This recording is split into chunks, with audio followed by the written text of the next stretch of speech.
안녕하십니까. 축식주의자입니다. 오늘 또 다른 영상으로 이렇게 찾아뵙게 되었습니다. 오늘 영상의 주제는 내가 그들을 싫어하는 이유 2탄입니다. 네, 오늘 영상의 주제가 되실 분입니다. 과연 제가 누구를 다루려고 하는 걸까요? 바로 위르겐 클린스만 전 대한민국 국가대표팀 감독입니다. 네. 솔직히 이 사진까지도 모자이크를 쓸까 말까 고민했는데 그냥 넣었습니다. 그래도 누구에 대해 다루는지에 대해서는 기본적으로 알려드리고 가는 게 맞다고 생각했기 때문에 결국에는 이렇게 사진을 넣었습니다. 네, 2022년 카타르 월드컵으로 거슬러 올라가겠습니다. 정말 이때 좋았죠. 진짜 행복했습니다. 제가 정말 이때 군대 휴가 내고 이 경기를 봤는데요. 아, 불가능에 가깝다고 여겨졌던 16강이 현실이 되고, 그리고 그 기적을 일궈낸 선수들끼리 기뻐하는 그 장면을 보면서 축구를 좋아하는 저도 정말 많은 감동을 받았고 행복했었습니다. 비록 16강에서 브라질에게 4대1로 밀려서 떨어지긴 했지만 그래도 16강이라는 불가능해 보이던 목표를 현실로 바꾼 벤투어와 선수들에게는 찬사가 쏟아졌습니다. 네, 행복했던 때도 잠시 벤투어의 수장이었던 벤투 감독은 이 브라질전을 끝으로 대한민국 국가대표팀과의 동행을 마쳤습니다. 그리고 동시에 새로운 감독을 찾기 위해서 움직이기 시작했습니다. 네, 파울루 벤투 감독이 떠나고 난 뒤 그 뒷자리를 과연 누가 채울 것인지에 대해서 많은 사람들이 궁금해했고, 또한 황금 세대로 불리는 대한민국 대표팀을 이끌 감독이니만큼 유능하고 괜찮은 감독이 맡아야 한다라는 여론이 굉장히 컸는데요. 그런 과정에 힘입어 몇 개월 동안 감독 선임 작업, 감독 물색 작업이 이어졌습니다. 뭐 그 과정에서 다양한 인물들이 있었었죠. 하지만 놀랍게도 대한민국의 새로운 감독이 된 사람은 위르겐 클린스만이었습니다. 네. 위르겐 클린스만 전 감독이 대한민국 국가대표팀의 새로운 감독으로 부임되었다는 소식을 듣고 많은 사람들이 충격에 빠졌습니다. 꽤 많은 사람들이 부정적인 반응을 표했는데요. 그 이유로는 다음과 같습니다. 우선 첫 번째, 전술적인 역량이 없는 사람, 그리고 본인만의 전술적인 색깔이 없는 사람이라고 비판을 받았습니다. 전임자였던 벤투하고 비교해도 확연하게 차이가 나는 부분이었고, 동시에 전술적 역량이 없기 때문에 어떤 특정 선수의 기량에 의존한다든지 아니면은 수석 코치의 기량에 의존한다든지 하는 그런 인물이었다라고 이전부터 악명이 자자했죠. 그리고 두 번째, 예전에 대한민국 국가대표팀 감독을 맡기 전에 헤르타 베를린이라고 독일 분데스리가 1부 리그에 있는 한 프로팀을 맡은 적이 있었습니다. 그때 이제 구단 운영진과 논의 없이 독단적으로 SNS로 사퇴를 통보해 버렸거든요. 본인 마음에 안 든다고 무작정 이렇게 나가버리는 무책임한 행동을 보인 것인데요. 이런 행동을 보인 전례가 있기 때문에 대한민국 대표팀 하는 과정에서도 본인 마음에 안 들면 그냥 틀어져 버리고 이렇게 무책임하게 행동하는 게 아니냐라는 그런 공포감과 불안감이 있었죠. 그리고 헤르타 베를린 시절의 77위를 제외하면 사실상 2016년부터 단절된 커리어입니다. 진짜 공부하시는 분들도 알겠지만 진짜 한 공부 며칠 몇 주만 쉬어도 진짜 다시 손 잡으면 감이 안 오거든요. 진짜 감이 안 와요. 다시 보면 어지럽고 막 그래요. 그런데 하물며 축구계야 여전하겠습니까? 지금 현재도 현대 전술의 트렌드가 계속해서 바뀌고 있고 기술이 바뀌는 속도만큼이나 모든 것이 바뀌는 그런 현실인데 2016년부터 사실상 단절된 커리어라고 하면은 그냥 거의 대한민국 감독 부임할 때 기준으로 보면 거의 한 7년 가까이 이르신 거거든요. 그렇기 때문에 이 정도로 단절된 커리어를 갖고서 과연 대한민국 대표팀을 잘 이끌 수 있을 것인가 이런 불안감이 있었죠. 이런 이유를 들어서 반대하는 여론이 굉장히 많았습니다. 수많은 축구 전문가들과 유튜버 분들 그리고 축구에 대해서 조금이라도 아는 분들은 클린스만의 감독 부임에 대해 굉장히 우려하는 목소리를 내며 반대하는 목소리를 높였지요. 하지만 저는 개인적으로 생각하는 가장 큰 문제를 다음과 같이 꼽고 싶습니다. 그것은 체계적인 절차에 의해 심사숙고의 과정을 거쳐 감독을 선정하는 것이 아니라 몇몇 높으신 분들의 자의적인 판단으로 중요한 문제가 결정되기 때문에 것이 가장 큰 문제라고 생각합니다. 멀리 갈 필요가 없습니다. 이전에 파울로 벤투 감독 선임 당시를 예로 들어보겠습니다. 당시 김판곤 당시 대한축구협회 국가대표 감독 선임위원장은 대중들 앞에 기자회견 및 브리핑을 하면서 왜 벤투 감독을 뽑았는지에 대해서 소상하게 밝히는 시간을 가졌습니다. 분명 파울루 벤투 감독을 선임할 때도 비판하는 사람들이 굉장히 많았습니다. 중국에서 실패한 커리어를 갖고 있었다는 점, 그리고 아시아 축구 경험이 실패 또는 거의 전무하다는 점을 들어서 굉장히 비판한 여론이 많았습니다. 하지만 김판곤 위원장은 공개 인터뷰를 통해 왜 벤투 감독을 뽑았는지, 어떤 점을 높게 평가했는지 등을 상세하게 밝혔습니다.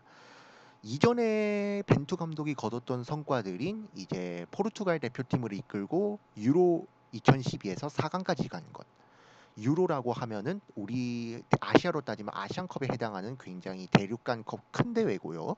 그리고 2014년에도 포르투갈 대표팀을 이끌고 월드컵에 진출시킨 그런 점, 그리고 올림피아코스에서도 나름의 괜찮은 활약을 펼쳤던 점 등을 고려해 벤투 감독을 뽑았다, 이렇게 상세하게 이유를 밝혔고, 그리고 벤투 감독이 PPT를 준비하면서 이 한국 국가대표팀에 대한 열의를 보였다. 그리고 동시에 여러 코치진들과 함께 어울리면서 현대 축구나 그런 거에 대해서 계속해서 분석하고 있었다 등을 높게 평가하면서 벤투 감독을 선임한 이유를 이렇게 소상하게 밝혔습니다. 그리고 이후에 이어진 질의응답 시간에도 굉장히 성심성의껏 임하며 벤투에 대한 비판율은 사그라들기 시작했습니다. 감독을 선임하는 데 있어서 핵심적인 역할을 맡았던 김판곤 당시 위원장이 직접 기자회견장에 나와서 의문점에 대해서 명명백백하게 밝혔기 때문에 이 기자회견 장면은 지금까지도 손꼽힐 정도로 호평받는 장면이라고 그렇게 얘기가 됩니다. 그렇다면 이렇게 잘 뽑았는데 왜 갑자기 클린스만으로 다시 돌아섰는가에 대해서 의문을 가질 수밖에 없는데요. 클린스만 감독이 준비된 사람이었나요? 아니라고 생각합니다. 저는 헤르타 베를린 감독 이후 3년 동안 아무것도 안 하고 지냈어요. 사실상 백수예요. 백수였습니다. 그리고 그 과정에서 자신이 이끌던 사단은 사실상 와해된 수준이었습니다. 붕괴된 수준이었습니다. 아무것도 남아있는 것이 없었습니다. 그리고 전술적 색채 및 역량이 존재하는가? 아까 전에도 제가 설명해 드렸지만 클린스만의 가장 큰 단점으로 꼽히는 게 바로 감독으로서의 전술적 색채와 역량이 거의 전무하다라는 점입니다. 예전부터 체력 훈련에만 신경 쓰고 전술적인 부분은 수석 코치 등에 위임한 걸로 알려졌습니다. 특히 예전에 클린스만 대표팀이 독일 대표팀을 맡았을 때 당시 클린스만 밑에서 뛰었던 선수들 중 하나인 독일의 축구 선수 필립 람이 자신의 자서전에 이런 내용들을 밝혔습니다. 전술적인 부분은 다른 사람에게 신경 쓰고 오직 뭐 응원하는, 격려하는 등의 말만 했으며 체력 훈련에만 신경 썼다. 이런 식으로 클린스만을 굉장히 부정적으로 평가를 했습니다. 이런 점 때문에 독일도 클린스만이 한국 국가대표팀 감독으로 부임한다 했을 때 의아해하며 도대체 왜 그런 사람을 선임하냐라고 오히려 독일에서 그렇게 얘기를 할 정도로 굉장히 평이 안 좋은 인물이었습니다. 만약에 정상적인 체계를 통해서 뽑았다면 아마 이분은 뽑히지 않았을 것입니다. 그렇다면 왜 이분이 뽑혔을까요? 나중에 클린스만 측이 경질되고 난 뒤에 인터뷰를 했는데요. 그 내용이 가히 충격적이었습니다.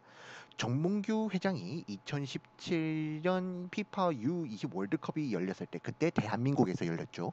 미국 U20세 이하 대표팀에서 뛰던 자신의 아들을 응원하기 위해 온 위르겐 클린스만과 만났습니다. 이렇게 정몽규 회장과 위르겐 클린스만 전 감독과의 인연이 시작된 것입니다.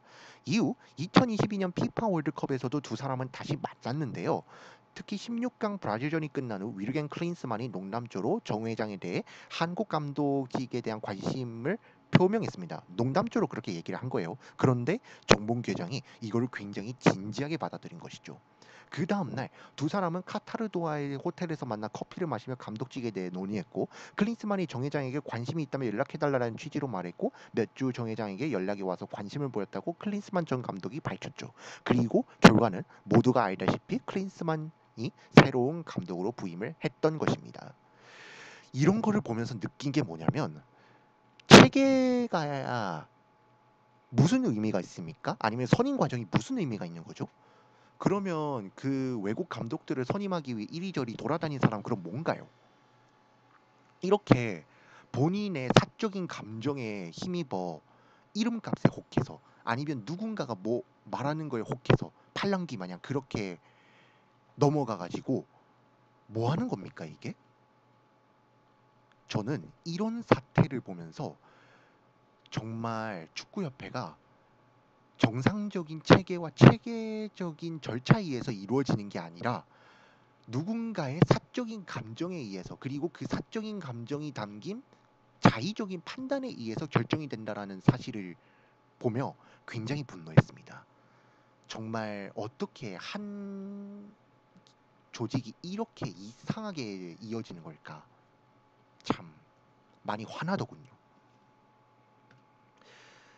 결국 뭐 예상했던 사람들도 있을지 모르겠지만, 정말 클린스만호 아래 축구 대표팀은 1년여의 기간 동안 많은 논란들을 낳았습니다. 특히 가장 큰 논란을 낳았던 게 외유 논란이었죠.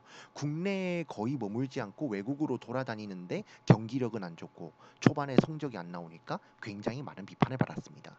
또한 클린스만의 가장 큰 단점이 무전술 무전략이 뭐 경기 중에서도 그대로 드러났는데요.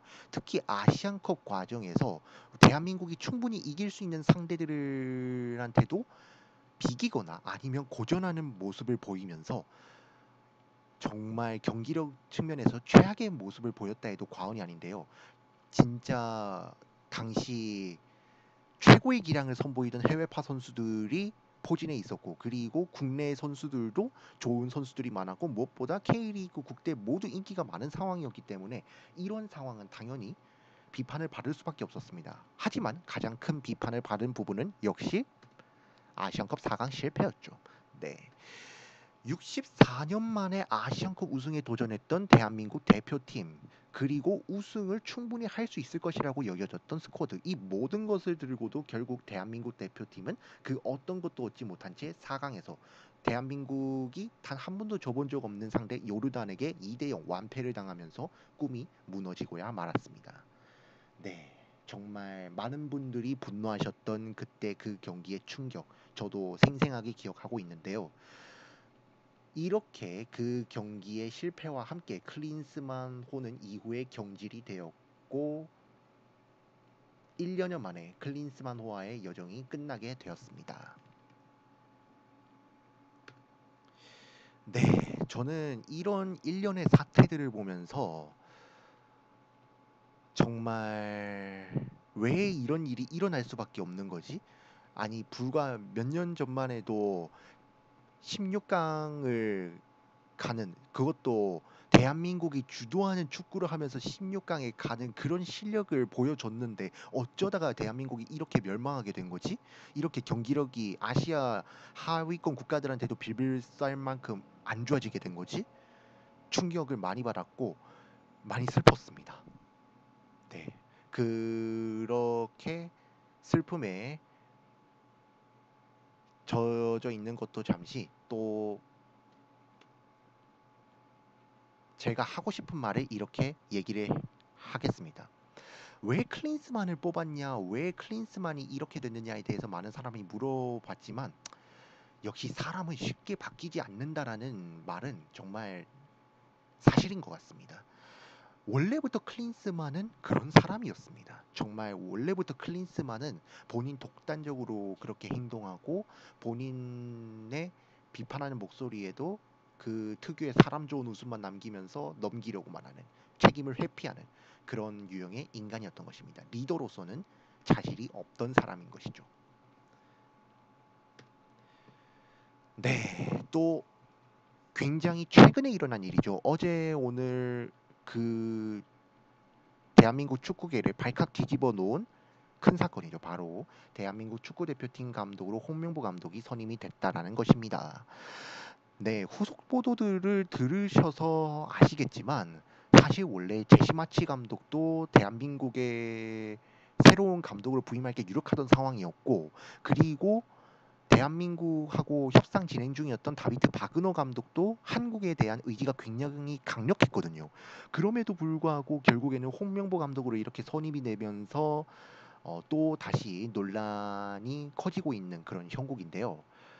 네, 정말 특정 인간의 욕심이 결국에는 잘 나가던, 그리고 정상적으로 작동하던 체계를 완벽하게 붕괴시켰고, 그리고 본인만의 사적인 장난감으로 만드는데 일조했지 않았나라는 그런 생각을 합니다. 과연 이분이 3차 예선에서 어떤 모습을 보일지는 저도 잘 모릅니다. 좋은 모습을 보일 수도 있고 나쁜 모습을 보일 수도 있죠. 하지만 그게 무슨 소용입니까? 이미 대한민국의 감독 시스템은 붕괴되었음이 만천하에 드러났고, 그런 식으로 하면 앞으로 어떤 외국인 후보 감독이나 아닌 다른 사람들이 대한민국 국가대표팀 감독 축협을 믿겠습니까? 이건 신뢰의 문제입니다. 그리고 이거는 신용도의 문제입니다. 이거는 대한민국의 국제 축구의 국제적인 신뢰도를 완벽하게 하락시킬 수밖에 없는 행위입니다. 이런 말도 안 되는 행위를 해놓고서는 아직도 잘못 없이 뻔뻔스럽게 그 자리를 유지하고 있는 그들이 저는 참으로 밉습니다. 네, 이렇게 해서 오늘의 영상도 마쳤는데요. 어떠셨나요? 뭐 어떤 분들은 분노하실 수도 있고 어떤 분들은 허탈해하실 수도 있고 또 어떤 분들은 이렇게 얘기할 수도 있습니다. 이렇게 얘기해봤자 정몽규나 아니면 그 수뇌부들은 여전히 그 자리를 계속해서 지킬 거고, 너희들이 그렇게 얘기해봤자 뭐 말도 안 듣는 것 같던데 뭐하러 이렇게 얘기를 하나? 이렇게 얘기할 수도 있습니다. 맞습니다. 정말 맞는 말입니다. 그래서 이 영상을 만드는 이 순간까지도, 그리고 커뮤니티 글을 여러 차례 남겼던 그때에도 참 무력감이 들었고 자괴감이 많이 들었습니다. 내가 이렇게 아무리 외치고 수많은 사람들이 그렇게 외쳐도 듣지 않고 본인이 하고 싶은 대로 백제라식으로 그렇게 하는데 과연 이렇게 하는 게 무슨 의미가 있는 걸까? 이렇게 해도 되는 걸까? 하는 생각이 들었습니다. 그리고 또 박주호 전력강원 전 위원이 유튜브에서 얘기한 것 가지고 또 이제 뭐 대한축구협회가 빠르게 성명문을 발표하면서 뭐 법적 조치 그런 얘기를 하고 있죠. 그런 걸 보면서 솔직히 말하면 정말 돈과 권력으로 잘못된 것을 묵인하고 넘어가고 거기에 대해 비판하는 사람을 찍어 누르려 하는 게 참 싫습니다. 그럼에도 불구하고 그렇게 목소리를 내야 서는 사람들이 있기에 한국 축구가 그나마 움직일 수 있다라고 저는 생각이 듭니다. 그리고 먼 훗날에 그렇게 정몽규 회장이랑 그 수뇌부가 그렇게 전횡을 휘두를 동안 아무것도 안 하고 뭐 하고 있었냐라는 그런 비판이 저는 듣기가 싫었습니다. 최소한 뭐라도 하면서 나는 그래도 한국 축구에 대한 애정이 있고 한국 축구가 바르게 나갔으면 좋겠다라는 그런 희망을 가지고 이렇게 유튜브 영상을 만들고 유튜브 커뮤니티에 글을 올린 것이다. 그렇다고 저는 얘기를 하고 싶습니다. 힘이 듭니다. 하지만 포기하지 않을 것입니다. 포기하지 않을 것이고 계속해서 저는 유튜브 활동할 거고 유튜브 커뮤니티에도 글을 올릴 겁니다. 영상도 지금 같은 이런 좀 침울한 주제 말고 좋은 소식, 뭐 유럽 진출이 유망한 유망주 소식이라든지 아니면 대한민국 축구의 좋은 소식이라든지 그런 소식들 있으면은 그런 소식들을 다룬 영상들을 찍고 글도 올리면서 그러면서 앞으로 유튜브를 계속 운영할 계획입니다. 그러니 많은 응원 부탁드리고요. 그리고 구독, 좋아요, 알람은 저 축식주의자에게 큰 힘이 됩니다. 앞으로 제가 더 좋은 영상, 더 많은 영상을 만들 수 있는 원동력이 되니까 끝까지 지켜봐 주시고 응원해 주시면 감사드리겠습니다. 오늘 영상은 여기서 마치도록 하겠습니다. 감사합니다.